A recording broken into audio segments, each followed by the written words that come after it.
നമസ്കാരം.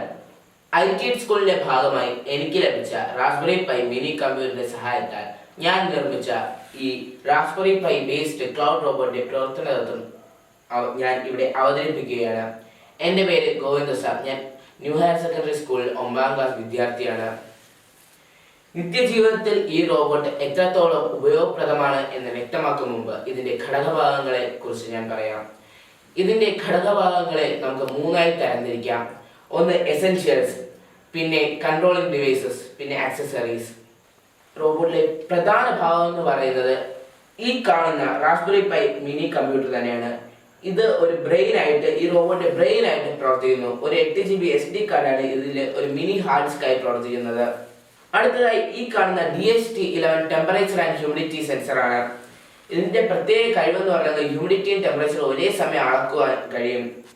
ഈ റോബോട്ട് ഞാൻ പേര് പറഞ്ഞത് പോലെ തന്നെ ഡെയിലി ലൈഫ് നമുക്ക് ഇതിലെ സെൻസറുകൾ മാറ്റി ആവശ്യാനുസരണം നമ്മളെ വ്യത്യസ്ത സെൻസറുകൾ ഉപയോഗിച്ച് നമുക്ക് ഈ റോബോട്ടിനെ ഉപയോഗിക്കാവുന്നതാണ്. പിന്നെ വരുന്നത് മൂന്നാമതായി ഇതിന്റെ വൈഫൈ ഡോങ്കിൾ ഈ കാണാവുന്നതാണ്. ഈ വൈഫൈ ഡോങ്കിളാണ് ഇതിനെ ഒരു ക്ലൗഡ് റോബോട്ട് എന്ന നിലയിലേക്ക് ഉയർത്തുന്നത്. നാലാമതായിട്ട് ഈ കാണുന്ന പവർ ബാങ്ക്. ഈ പവർ ബാങ്ക് ഉപയോഗിച്ചിരിക്കുന്നത് ഈ റാസ്ബെറി പൈക്ക് പവർ നൽകുവാൻ വേണ്ടിയാണ്. 12000 mAh 5 volt ഔട്ട്പുട്ട് ഉള്ള പവർ ബാങ്ക് ആണ് ഇവിടെ ഉപയോഗിച്ചിട്ടുള്ളത്. പിന്നെ ഒരു മൊബൈൽ വരുന്നുണ്ട്. പ്രധാന ഭാഗത്തിൽ ഒരു മൊബൈൽ വരുന്നത് ഇതിലെ ക്യാമറയ്ക്ക് പകരമായിട്ടാണ് ഒരു മൊബൈൽ വരുന്നത്. ഇനി ഇതിന്റെ കൺട്രോളിംഗ് ഭാഗങ്ങളിലേക്ക് നമുക്ക് കടക്കാം. കൺട്രോളിംഗ് ഭാഗങ്ങൾ എന്ന് പറയുമ്പോൾ പ്രധാനമായും നമുക്ക് പറയേണ്ടത് ഇതിലെ മോട്ടറുകൾ തന്നെയാണ്. ഈ മോട്ടറുകൾ പ്രവർത്തിക്കുന്നതെന്ന് വെച്ചാൽ മറ്റൊരു പ്രധാന കൺട്രോളിംഗ് ഉപകരണത്തിന്റെ സഹായത്താലാണ്. അതിന്റെ പേരാണ് L29 3D motor driver board.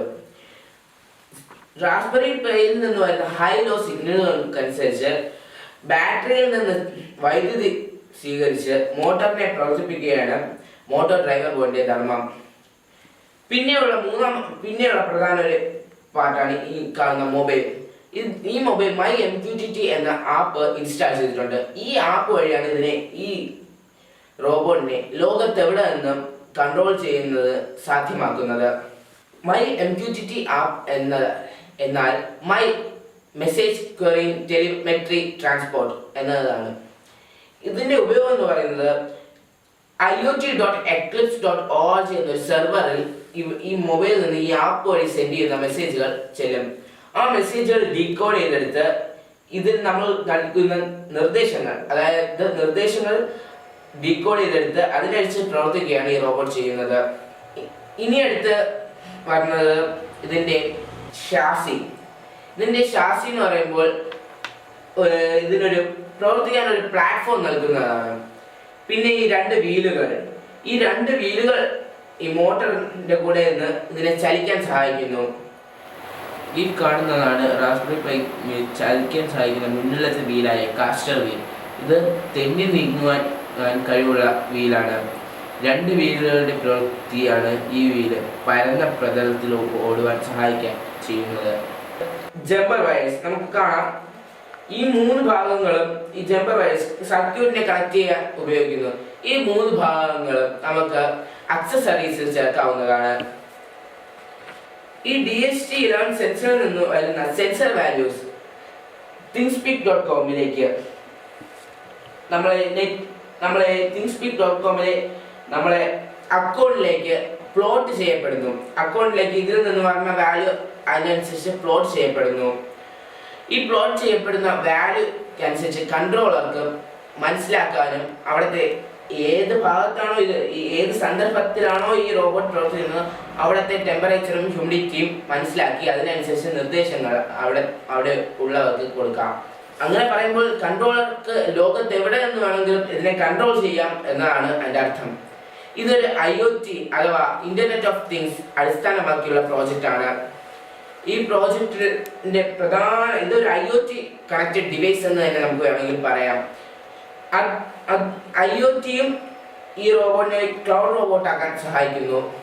Sensor നൽകുന്ന സെൻസർ വാല്യൂസ് ഞാൻ പറഞ്ഞ പോലെ തിങ്സ്പീക്കിലേക്ക് അപ്ലോഡ് ചെയ്യുന്നതും IoTയുടെ ഒരു ഭാഗമായിട്ട് കണക്കാക്കാം. ഇതൊരു ബേസ് മോഡലായിട്ട് മാത്രമേ നമുക്ക് കരുതാനാവും. കാരണം ഇത് ഇനിയുള്ള പല മോഡൽ, ഇത് ബേസ് മോഡൽ എന്ന് പറയുമ്പോൾ മാതൃകയായിട്ട് ഒരു മോഡലാണ്. ആ മാതൃകയായിട്ട് കാണിക്കുമ്പോൾ ഇതിൽ കൂടുതൽ സെൻസറുകൾ ആഡ് ചെയ്ത് പല പല സന്ദർഭത്തിൽ അനുയോജ്യമായി നമുക്ക് ഉപയോഗിക്കാവുന്നതാണ്. ഇപ്പോൾ IC യൂണിറ്റിന്റെ കാര്യം തന്നെ എടുത്തെന്നിരിക്കട്ടെ, ഒരു ഡോക്ടർ മറ്റൊരു രാജ്യത്താണ്, പക്ഷെ മറ്റൊരു രാജ്യത്തുള്ള തൻ്റെ രോഗിയെ, സ്വന്തം രാജ്യത്തുള്ള തൻ്റെ രോഗിയെ കുറിച്ച് അന്വേഷിക്കണമെങ്കിൽ ഈ റോബോട്ടിനെ ഓണാക്കി അതിനെ പ്രവർത്തിപ്പിച്ചാൽ മാത്രം മതി. ഈ റോബോട്ടിനെ പ്രവർത്തിപ്പിക്കുമ്പോൾ ഞാൻ നേരത്തെ പറഞ്ഞ പോലെ ഒരു വീഡിയോ കണക്ട് ചെയ്യുന്നൊരു ഫോൺ കാണും. ആ ഫോണിലൂടെ വരുന്ന വീഡിയോ കാണുവാൻ മറ്റൊരു ഫോൺ അയാൾ ആ കൺട്രോളർക്ക് ഉപയോഗിക്കാവുന്നതാണ്, അല്ലെങ്കിൽ ആ ഡോക്ടർക്ക്.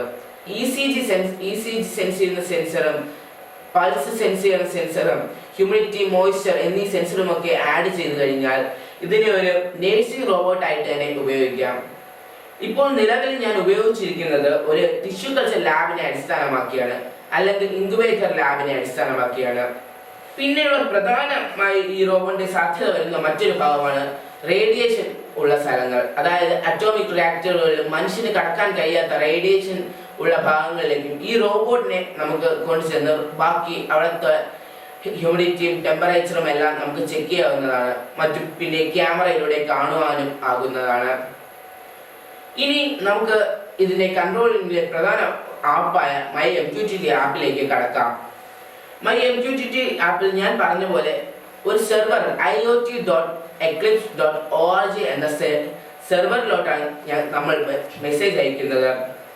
ആ സെർവറിൽ പല ആൾക്കാരും അക്കൗണ്ട് തുടങ്ങിയിട്ടുണ്ടായിരിക്കാം. പക്ഷെ നമ്മുടെ അക്കൗണ്ട് വരുന്നത് test/DHT11 ഈ സെൻസറിന്റെ പേര് വെച്ചാണ് അതിനെ നെയിം ചെയ്തിരിക്കുന്നത്. test/DHT11 അതിൽ ചെന്നിട്ട് 5 അക്ഷരങ്ങൾ ഉപയോഗിച്ചാണ് നമ്മൾ ഇതിനെ കൺട്രോൾ ചെയ്യുന്നത്. F എന്നാൽ ഫോർവേഡ്, B എന്നാൽ ബാക്ക്വേർഡ്, L എന്നാൽ ലെഫ്റ്റ്, R എന്നാൽ റൈറ്റ്, പിന്നെ S എന്നാൽ സ്റ്റോപ്പ്. ഈ മൂവ്മെന്റുകൾക്കനുസരിച്ച് ഇതിന്റെ മോട്ടർ ക്ലോക്ക് വൈസും ആന്റി ക്ലോക്ക് വൈസും തിരിഞ്ഞ് ഈ റോബോട്ടിനെ മുന്നോട്ടും പിറകോട്ടും വലത്തോട്ടും ഇടത്തോട്ടും പിന്നെ നിർത്താൻ സഹായിക്കുന്നു. ഇനി ഞാൻ ഈ റോബോട്ടിലുള്ള പ്രോട്ടോകോൾസിനെ കുറിച്ചാണ് പറയുന്നത്. ഈ റോബോട്ടിൽ 2 തരം പ്രോട്ടോകോൾസ് ഉപയോഗിച്ചിട്ടുണ്ട്. ഒന്ന് HTTP അഥവാ ഹൈപ്പർ ടെക്സ്റ്റ് ട്രാൻസ്ഫർ പ്രോട്ടോകോൾസ്, പിന്നെ MQTT. എൻ്റെ MQTT ആപ്പ് ഉൾപ്പെടുന്ന വിഭാഗം മെസ്സേജ് ക്യൂയിങ്, ടെലിമെട്രി ട്രാൻസ്പോർട്ട്. പ്രധാനമായിട്ടും 2 പ്രോട്ടോകോൾ ഇവിടെ ഉപയോഗിച്ചിട്ടുണ്ട്. HTTP തിങ്സ്പീക്ക് എന്ന് പറയുന്നതൊക്കെ HTTP വിഭാഗത്തിൽ പെടുന്നവയാണ്. ഗ്രാഫിക്കലായിട്ട് ഈ സെൻസർ വാല്യൂസിനെ പ്ലോട്ട് ചെയ്ത് കാണിക്കാൻ അത് സഹായിക്കുന്നു. പിന്നെ വേഗത്തിലുള്ള കൺട്രോളിങ്ങിന് വേണ്ടി ഞാൻ പറഞ്ഞു, MQTT ആപ്പ് ഞാൻ ഇവിടെ ഉപയോഗിച്ചിരിക്കുന്നത് കൺട്രോളിങ്ങിന് വേണ്ടിയാണ്. ഇതിലെ വേഗത്തിലുള്ള കൺട്രോളിങ്ങിന് വേണ്ടിയാണ് വേഗത കൂടിയ MQTT ആപ്പ് ഞാൻ ഉപയോഗിച്ചിരിക്കുന്നത്.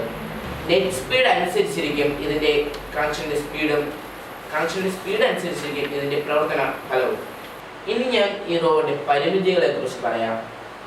ഈ റോബോട്ടിന്റെ പ്രധാനമായി ഈ ആപ്പ് ഒരു പരിമിതി തന്നെയാണ്. കാരണം ഓരോ അക്ഷരവും മെസ്സേജ് ആയാലും കീപാഡിലൂടെ ടൈപ്പ് ചെയ്ത് അയക്കണം. ആ ടൈപ്പ് ചെയ്ത് അയക്കുന്ന ടൈം കൊണ്ട് ഈ റോബോട്ട് കുറച്ച് ദൂരം കൂടുതൽ സഞ്ചരിച്ച് ഇരിക്കും. അതുകൊണ്ട് തന്നെ ഈ ആപ്പ് ഒരു വലിയ പരിമിതിയാണ്.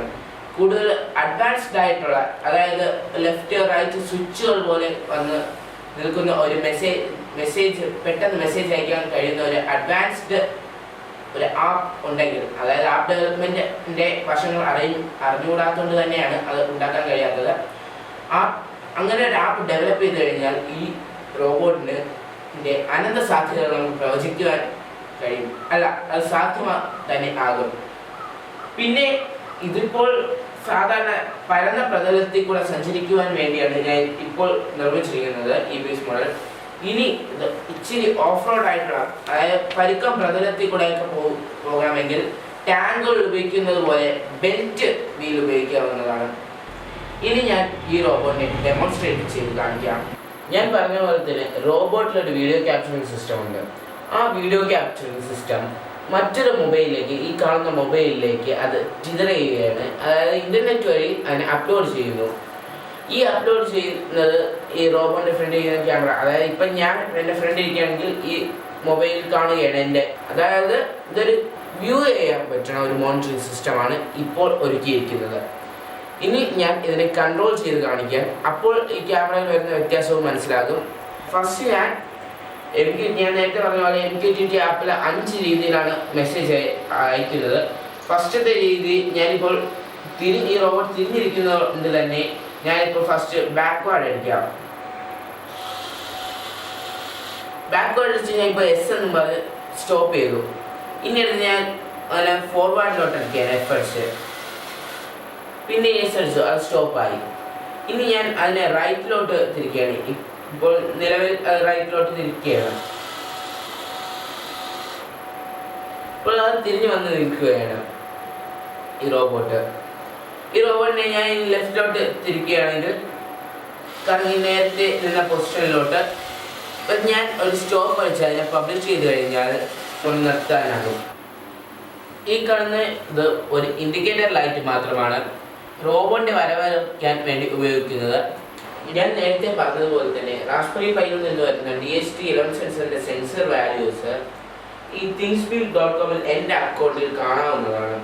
ഞാൻ പറഞ്ഞു പ്ലോട്ട് ചെയ്ത് കാണിക്കുമെന്ന് ഗ്രാഫിക്കലായി. ഈ കാണുന്ന ഹ്യൂമിഡിറ്റി സെൻസർ വാല്യൂസും ഈ കാണുന്ന ടെമ്പറേച്ചർ വാല്യൂസുമാണ് പ്ലോട്ട് ചെയ്ത് കാണിക്കുന്നത്. ഇപ്പോൾ ഞാൻ ഇതിനെ മൗസ് പോയിന്റർ ഉപയോഗിച്ച് കാണിക്കാം. ഇത് ശ്രദ്ധിച്ചു നോക്കിക്കഴിഞ്ഞാൽ ഒരു ബോക്സ് ഓപ്പൺ ആയി വരും. ഇത് കാണിക്കുന്നത് ഈ ഹ്യൂമിഡിറ്റി വാല്യൂവും ഈ ഹ്യൂമിഡിറ്റിയുടെ കാര്യവും ഹ്യൂമിഡിറ്റി വാല്യൂവും തീയതിയും സമയവുമാണ് കാണിക്കുന്നത്. ഇപ്പോൾ ഇത് 49 ആണ് ഹ്യൂമിഡിറ്റി വാല്യൂ കാണിക്കുന്നത്. സമയം ഇപ്പോൾ 12:25. അതായത് ഇപ്പോൾ നിലവിൽ കമ്പ്യൂട്ടറിൽ 12:25 ആയി. ഇപ്പോൾ തന്നെ കുറച്ച് കഴിയുമ്പോൾ തന്നെ ഈ വാല്യൂ അപ്ഡേറ്റ് ആവും. ഇവിടെ ടെമ്പറേച്ചറിന്റെ കാര്യം എടുക്കുമ്പോൾ ടെമ്പറേച്ചർ ഇപ്പോൾ കുറേ നേരമായി മെയിൻറ്റെയിൻ ചെയ്തു പോവുകയാണ്. 30 ഡിഗ്രി സെൽഷ്യസ്. 12:25:53 അവസാനത്തെ അപ്ഡേഷൻ വന്നത്. ടെമ്പറേച്ചർ ഹ്യൂമിഡിറ്റി അതിനനുസരിച്ച് മാറുന്നു. നമുക്കിവിടെ കാണാം ഗ്രാഫ് പ്ലോട്ട് ചെയ്ത് മുകളിലോട്ടും താഴോട്ടും പോകുന്നത്. 0.5 വേരിയേഷൻസ് ആണ് അതിൻ്റെ പെട്ടെന്ന് സെൻസിറ്റീവ് ആയിട്ടുള്ള വേരിയേഷൻ 0.5 ആണ്. ഇത് പ്രൈവറ്റ് വ്യൂവിന് ഇപ്പോൾ കൊടുത്തിട്ടുണ്ട്. എൻ്റെ അക്കൗണ്ട് thingspeak.com എന്ന് അടിച്ചിട്ട് സ്ലാഷ് ഇട്ടിട്ട് ചാനൽ/ ഈ കാണുന്ന എൻ്റെ 208612 എൻ്റെ ചാനൽ നമ്പറാണ്. ഇത് അടിച്ചു കഴിയുമ്പോൾ എൻ്റെ പ്രൈവറ്റ് വ്യൂ ഓപ്പൺ ആയി വരും. ഇത് പബ്ലിക്കായിട്ട് ലോകത്തുള്ള ആർക്കുവാണെങ്കിലും അത് എൻ്റെ അക്കൗണ്ടിൽ ലോഗിൻ ചെയ്യാതെ തന്നെ നേരിട്ട് കാണാൻ കഴിയുന്നതാണ്. ഞാൻ ഈ ഡെമോൺസ്ട്രേഷൻ പൂർത്തീകരിക്കുകയാണ്. ITED സ്കൂളിൻ്റെ ലേൺ ടു കോഡ് എന്ന പ്രോഗ്രാമിൻ്റെ ഭാഗമായി എനിക്ക് ലഭിച്ച ഈ പരിശീലനമാണ് എൻ്റെ ഈ പ്രോജക്റ്റ് ഇപ്രകാരം പൂർത്തിയാക്കാൻ വേണ്ട അറിവും ആത്മവിശ്വാസവും നൽകിയത്. അതിനെന്നെ പ്രാപ്തരാക്കിയ ITED സ്കൂളിലുമായി ബന്ധപ്പെട്ട എല്ലാ അധ്യാപകർക്കും ബന്ധപ്പെട്ട ഉപകരണങ്ങൾ ഞാൻ പറഞ്ഞതനുസരിച്ച് വാങ്ങിത്തന്ന മാതാപിതാക്കൾക്കും നന്ദി രേഖപ്പെടുത്തുന്നു. നന്ദി, നമസ്കാരം.